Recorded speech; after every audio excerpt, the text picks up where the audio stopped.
Reuters, McKaySkill and luck are often intertwined, whilst things are blown out of proportion in the space of a few games. Spain's experience at this World Cup in Russia would suggest managers still play a pivotal role at this level. After sacking Julen Lopetegui days before the tournament kicked off and replacing him with Fernando Hierro, the Spanish suffered. Without Lopetegui in charge, they crashed out to the hosts on penalties in the round of 16. While Hierro was not the right man for the job, other managers have had a huge effect on their squad over the past month. But who is real sports manager of the tournament? Reuters, Michael Little was expected of an aging Sweden side coming into this World Cup, their first major tournament without Zlatan Ibrahimovic in their ranks since Euro 2000. Jana Andersson's side seemed to lack any star quality, with RB Leipzig's Emil Forsberg the only player close to world class in the squad. The 55-year-old manager used the absence of Ibrahimovic to his advantage in qualifying, however, transforming the Swedes into one of the toughest teams to beat in Europe. That became clear as they won against France last summer and knocked out Italy in their playoff at the San Siro, temporarily ending Gianluigi Buffon's Italy career. They followed that up with an impressive World Cup run, topping a group with Germany, Mexico and South Korea before grinding out a win against a Switzerland side ranked 6th in the world in the round of 16. Beating England in the quarters was a step too far, but reaching the last 8 was a testament to Andersson's ability as a coach. A meticulous manager who places an emphasis on respect, Andersson ensured his players sacrificed everything for the team. Individually, they may not have been world beaters, but as a collective they were superb thanks to their coach. Reuters, Dylan Martinez, Southgate, you're the one, you still turn me on, football's coming home again, so sang England fans to the tune of Atomic Kitten when Gareth Southgate sheepishly emerged following England's semi-final defeat to Croatia. That it came after the Three Lions had gone ahead only for hopes to be dashed in extra time demonstrates the change of mood surrounding the national side. True, he showed a lack of tactical maturity in that game as he failed to react to what was happening on the pitch. England's path to the semi-final was at least partly shaped by luck and not as difficult as expected.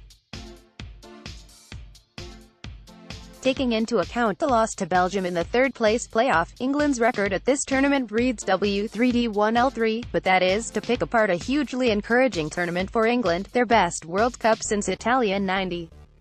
A tournament in which Harry Kane won the Golden Boot, England recorded their biggest win at a major tournament, and won their first ever penalty shootout at a World Cup. Above all, this side made it fun to watch England again. That seemed impossible when fans were chanting, "You're not fit to wear the shirt," in Nice 2 years ago, but Southgate made it a reality. For that alone, he deserves a place on this list. Reuters, Anton Veganov, one of several curious footnotes in Russia was that 2 of the 4 semi-finalists were led by managers who had been relegated from the Premier League during their coaching careers, namely Southgate with Middlesbrough and Roberto Martinez with Wigan. Martinez has plenty of critics in English football, but his Belgium side were arguably the most exciting outfit in the competition. The Red Devils' third-place finish was their best at a World Cup, outdoing the 1986 team who came 4th in Mexico. The so-called Golden Generation will be disappointed not to have gone all the way in Russia, however, especially given the way they stormed to the semi-finals. They secured a thrilling comeback win against Japan in the last 16 and then brushed past Brazil with ease in the quarter-finals, before Didier Deschamps' France nullified them in the semi-finals. Martinez's tactics were a key part of Belgium's campaign.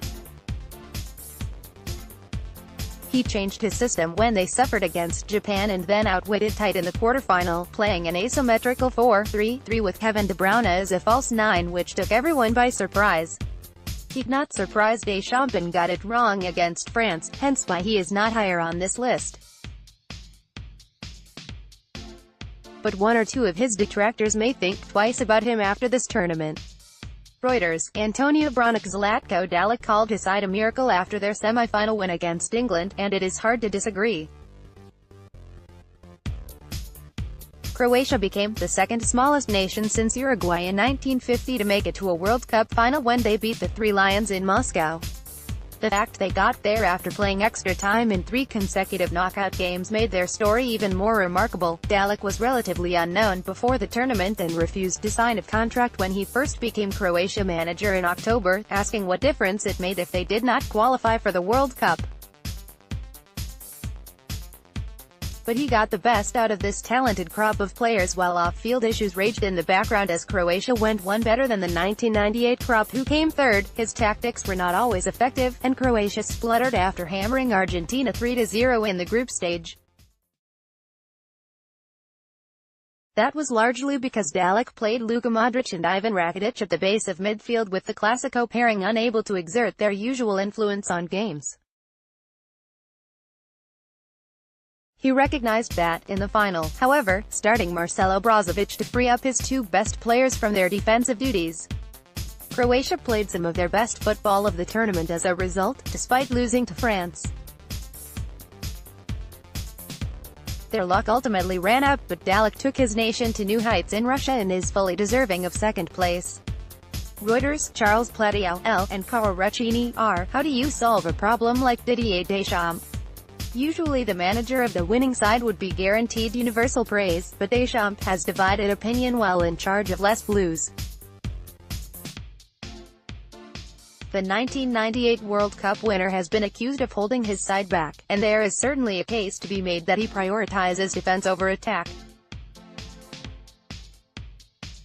Many assumed Deschamps' side would step into top gear at some point, and that moment never seemed to arrive, even when putting 4 past Croatia and Argentina. They often ground out victories as a collective, but look at the teams they had to beat in the knockout stages en route to winning the competition: Argentina, Uruguay, Belgium, Croatia. Nobody can claim they had an easy route to the trophy. Deschamps' style may not have been the most exhilarating, but it was perfectly suited for tournament football. For the last 16 onwards his side never really looked like losing, even when they went behind against Argentina. 2 years ago France lost the Euros on home soil to a well-drilled Portugal outfit who hit them on the break. Deschamps learned from that defeat, and the result was this France team, a lethal tournament machine who lulled their opponents into a false sense of security, ready to strike at any moment. His know-how showed as the World Cup went on, and for that reason he is real sports manager of the tournament. If you want to read more football content, make sure you follow us on Twitter at RealSportGoals. Want to share your opinion? Why not write for us?